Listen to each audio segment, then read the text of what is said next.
جہاد فی سبیل اللہ آج کے دور کے اعتبار سے اگر کہا جائے تو انتہائی مظلوم ترین عنوان اور پہلو ہے کہ اس پر اپنے اور پرائے تباہ آزمائی کرتے ہیں اور جہاد فی سبیل اللہ کے عجیب عجیب معنی اور مفاہیم بیان کیے جاتے ہیں۔ جہاد فی سبیل اللہ در حقیقت اعلاء کلمت اللہ کے لیے، اللہ کے نظام کو دنیا پر غالب کرنے کے لیے جو مسلح جدوجہد کی جاتی ہے وہ جہاد فی سبیل اللہ کہلاتی ہے۔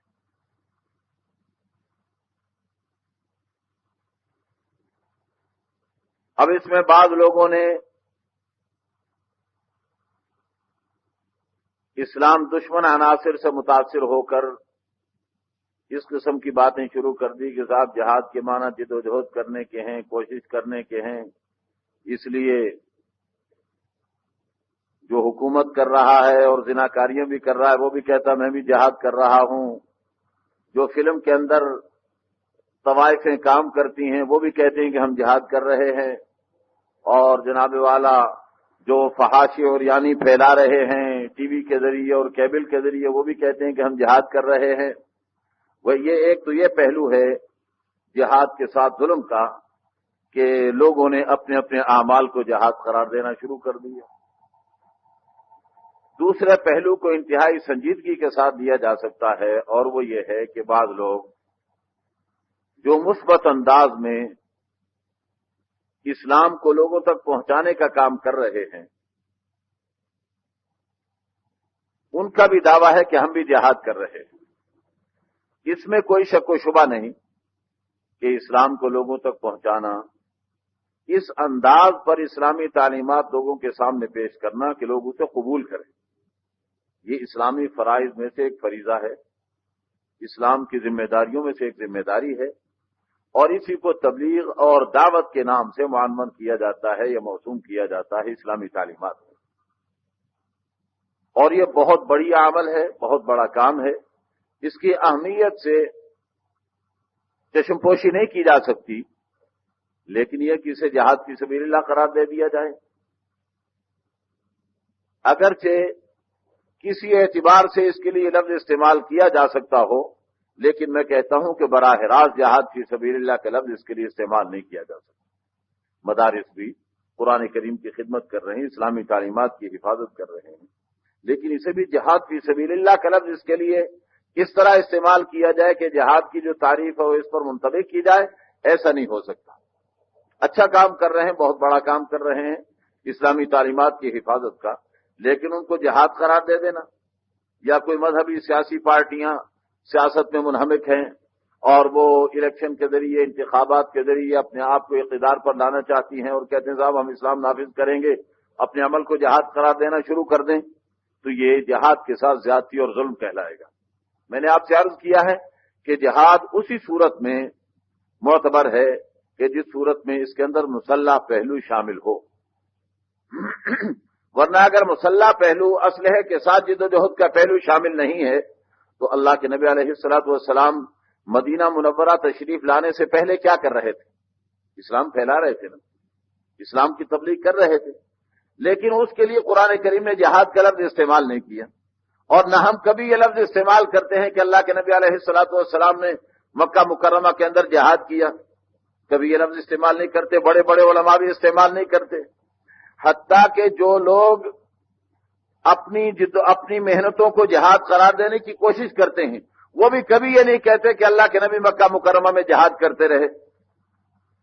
اس سے واضح یہ ہو جاتا ہے کہ ایسی جدوجہد اور محنت اور کوشش جس کے ذریعے سے اسلام کو لوگوں تک پہنچایا جائے اور اسلام کی تشریحات لوگوں تک عام کی جائیں، اچھا کام ہے، لیکن اسے جہاد فی سبیل اللہ نہیں قرار دیا جا سکتا۔ جہاد فی سبیل اللہ تو در حقیقت وہ عمل ہے جو اللہ کے نبی علیہ الصلوۃ والسلام نے مدینہ منورہ تشریف لانے کے بعد مسلح طریقے پر شروع کیا اور اس کے ذریعے سے اسلام کے غلبے کا راستہ ہموار کیا اور اسلامی تعلیمات کو دنیا پر غالب فرما کر کے آپ صلی اللہ علیہ وسلم اس دنیا سے تشریف لے گئے۔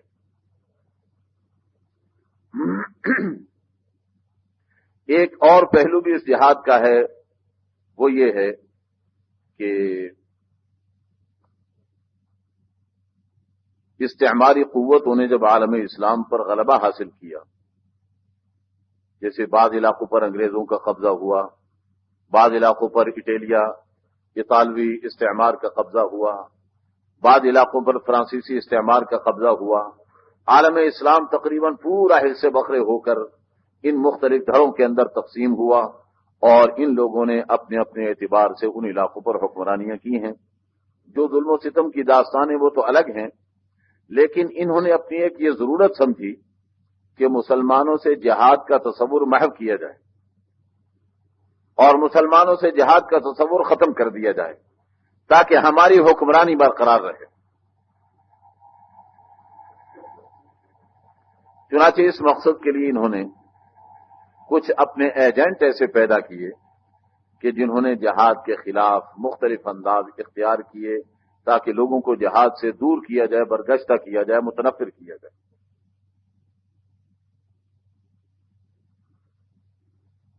اس میں ایک تو ہمارے ہند و پاک میں جھوٹی نبوت کو شروع کیا گیا، اور جھوٹی نبوت کے ذریعے سے لوگوں کو یہ باور کرانے کی کوشش کی گئی کہ پہلے تو جہاد تھا، لیکن اب چونکہ یہ نبی اس زمانے کے ہیں لہذا ان پر اللہ نے یہ حکم بھیجا ہے کہ جہاد اب ختم ہو چکا ہے۔ لہذا غلام قادیانی نے یہ کہا کہ چھوڑ دو اب دوستو جہاد کا خیال، کہ اب جہاد کا خیال ختم ہو چکا ہے۔ اپنے آپ کو اس نے مسیح موعود قرار دیا، اور مسیح موعود کے بارے میں حدیث شریف میں آتا ہے کہ وہ ان کے آنے کے بعد جہاد ختم ہو جائے گا۔ کیوں؟ اس لیے کہ حضرت عیسیٰ علیہ السلام جب دنیا میں تشریف لائیں گے تو پوری سرزمین پر اسلامی نظام قائم ہو جائے گا۔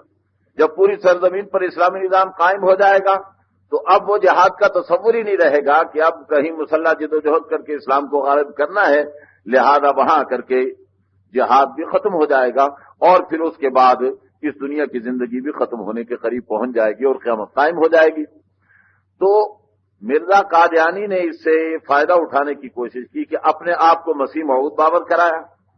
اور مسیح موعود باور کرانے کے بعد اس نے یہ تصور دیا کہ میں چونکہ عیسیٰ ہوں لہذا میں جہاد کو منسوخ کرنے کا فیصلہ کر رہا ہوں اور اعلان کر رہا ہوں۔ مگر یہ ڈرامہ جو تھا بری طرح سے ناکام ہوا،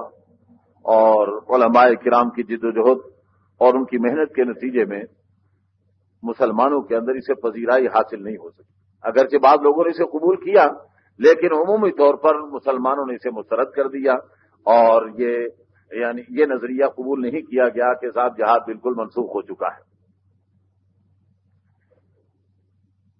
لیکن اس سے متاثر ہو کر کے وہ باتیں جو میں نے آپ سے عرض کی ہیں اس سے پہلے، جہاد کے ساتھ ایک ظلم و ستم ہمارے اپنے کر رہے ہیں، وہ یہ کہ اپنی ہر کوشش کو جہاد قرار دینے کی کوشش کرتے ہیں،